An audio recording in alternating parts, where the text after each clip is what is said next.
En el segle panell, les dues primeres preguntes que ens proposa és què és una unitat astronòmica i a quants quilòmetres equival. Una unitat astronòmica és la distància que hi ha de la Terra al Sol i això equival a 149.577.870,7 quilòmetres. La tercera pregunta ens diu que la tercera llei de Kepler permet calcular la distància a qualsevol cos que orbiti l'òrbita del Sol.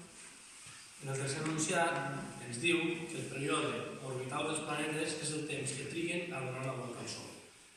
La pregunta que s'exposa en aquest enunciat és quin és el període orbital de la Terra. Aquest és un any com tots sabeu.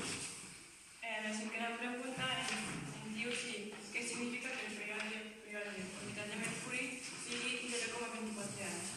Vol dir que Mercuri tarda quasi un quart d'any a fer una volta al Sol. I per últim ens pregunta quin és el període orbital més gran del sistema solar i aquest és de 164,79 anys. I a quin planeta correspon i és Neptú.